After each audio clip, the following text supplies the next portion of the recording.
بس بین کر دو, یہ بین کر دو, وہ بین کر دو, جو چیز سمجھ میں نہ آئے بس بین کر دو. Where are we headed? جو آئلینڈ نامی اس فلم کی خاصیت اس کے غیر روایتی موضوع کے علاوہ اس کی کہانی, اس کے کردار اور اس کی ڈائریکشن اور پروڈکشن تھی. اس فلم کی سب سے اسپیشل بات یہ ہے کہ یہ پہلی فلم تھی جو ایک اتنے بڑے فیسٹیول میں گئی.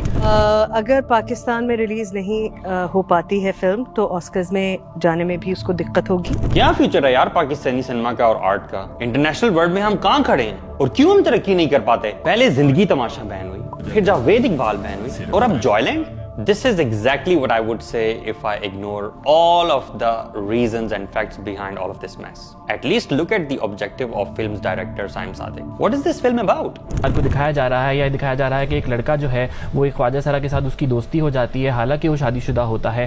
وہ اس کی پروموشن نہیں ہے, وہ اس کی عکاسی ہے, جو کہ شاید ہمارے اقدار کے حساب سے ٹھیک نہیں ہے, لیکن لوگ ہمیشہ اقدار کے حساب سے کام نہیں کرتے. So I think let's take a quick tour and delve into this film, Joyland.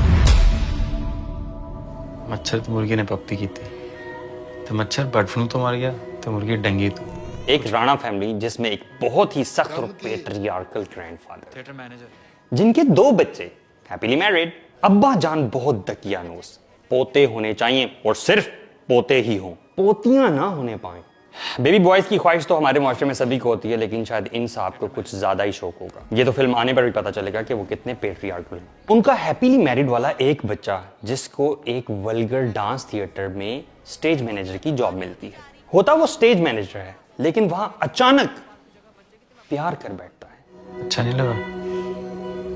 بالکل نہیں. ان کا ہیپیلی میرڈ والا ایک بچہ حیدر, جس کے پاس کوئی جاب نہیں ہوتی اور ایونچولی اس کو ایک جاب ملتی ہے, ایک ولگر ڈانس تھیٹر میں سٹیج مینیجر کی جاب. لیکن پرابلم یہاں سے شروع نہیں ہوتا. پرابلم تب شروع ہوتا ہے جب اس کو وہاں پر اچانک پیار ہو جاتا ہے. کس سے؟ کسی لڑکی سے؟ نہیں, لڑکے سے, ایک ٹرانسجنڈر میل سے. یعنی ایک بایولوجیکلی میل بندہ خواتین کے ڈریس میں اور فل میک اپ سین. یعنی ایک میل کو میل سے پیار ہو جاتا ہے, جو بڑا ٹینڈر لو ہوتا ہے. It's a tender love story, you know, ہر ایک کی بڑی ٹینڈر کہانی ہے.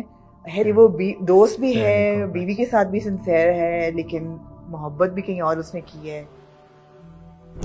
The second that you humanize it and you say کہ ہم وہی کر رہے ہیں جو, لیکن ان کا مذاق نہیں اڑا رہے پہلی دفعہ. سو آپ کو مسئلہ ان کی ریپرزنٹیشن سے نہیں ہے, ان کی ریپرزنٹیشن سے نہیں ہے, صرف ان کی ریپرزنٹیشن ایک ہیومن طریقے سے کرنے میں ہے, تو یہ آپ کا مسئلہ ہے. آئی ایگری کہ خواجہ سرا کمیونٹی کو, بلکہ مجھے تو اس ورڈ سے اختلاف ہے. I am not talking about خواجہ سرا community because these are not biological males. I am talking about intersex people, کیونکہ یہ وہ لوگ ہوتے ہیں جو کسی بایولوجیکل ابنارمیلٹی کے ساتھ پیدا ہوتے ہیں, اور ان کی رسپیکٹ واقعتاً ہمارے معاشرے میں ضرور ہونی چاہیے. تو اگر آپ ان کی معاشرے میں اچھی پروجیکشن دکھانا چاہتے تھے تو why didn't you show them as somebody who is really respected in our society. ان کو آپ کوئی بزنس مین دکھا سکتے تھے, یا کوئی لینڈ لارڈ دکھا سکتے, اور may be a teacher in a university اور اے کالج, یا پھر اگر یہ سب بھی نہیں تو may be driver, barber and many other respectable professions. مطلب taking them back to the same theater جہاں پہ وہ ڈانس کر رہے ہیں, and a profession which is not really respected in our society. So you basically package the same thing beautifully. لیکن پھر کیا ہوتا ہے؟ پھر ہونا کیا ہے, پورا بدتمیز, جاہل, عقل سے پیدل اور بے وقوف خاندان ان دونوں کی بہت صاف ستھری محبت کے پیچھے پڑ جاتا ہے. یعنی میل اور میل کی محبت؟ ویسے تم بھی بہت پیٹریارکل لگتے ہو. نہیں وہ, لیکن میل اور میل. اور جناب پھر اس خاندان کا سیکشول ریبیلین سٹارٹ ہو جاتا ہے. تو اس میں غلط کیا ہے جس کی وجہ سے بین ہوا؟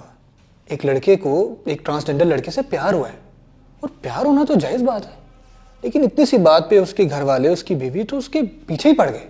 بالکل صحیح.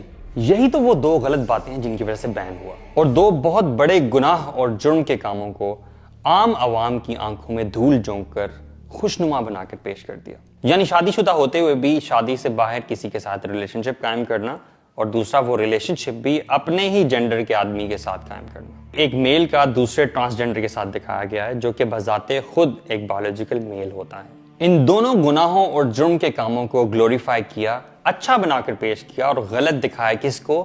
اس کی بیوی کو, اس کے خاندان کو, آپ کو اور مجھے, اور ان تمام لوگوں کو جو کہ اس قوم لوط والے عمل کو ہماری آنے والی نسلوں میں نارملائز کرنے کے خلاف کھڑے ہو رہے ہیں. اور ایک اور سٹرینج پارٹ جو مجھے دیکھنے میں ملتا ہے ٹویٹر پہ and everywhere else is that people keep seeing کہ آپ کا اسلام خطرے میں پڑ جاتا ہے. I want to tell you اسلام خطرے میں نہیں پڑ جاتا بلکہ آپ اور میں خطرے میں پڑ جاتے ہیں, because this is straight on war with اللہ سبحانہ تعالیٰ اینڈ ہز میسنجر. وہ رب جو کہ قیامت قائم کرے گا اور سب کو کٹہرے میں لا کر کھڑا کرے گا, اور پھر اس دن واضح ہو جائے گا کہ ہومو سیکشولیٹی نے اللہ سبحانہ تعالیٰ کی ذات کو کتنا غضبناک کیا. اللہ سبحانہ تعالیٰ has destroyed the people of لوط, جو کہ یہ عمل کیا کرتے تھے, with severest of punishments. پہلے ان کو ایک چیخ نے آ پکڑا اور پھر ان کی زمین کو اٹھا کر اللہ تعالیٰ نے الٹا کر کے دے مارا, اور پھر تھرڈ ان پر پتھروں کی شدید بارش برسائی گئی. This shows the anger of Allah subhanahu wa ta'ala on this matter of homosexuality. Exactly what this film Joyland promotes. So میں آپ لوگوں سے ایک سوال پوچھنا چاہتا ہوں. Are you guys still in favor of this film کہ اس کو ریلیز کیا جائے, which puts us in war with Allah subhanahu wa ta'ala? Would you still want to release this film Joyland which promotes homosexuality? Are you with Allah or Shaitan?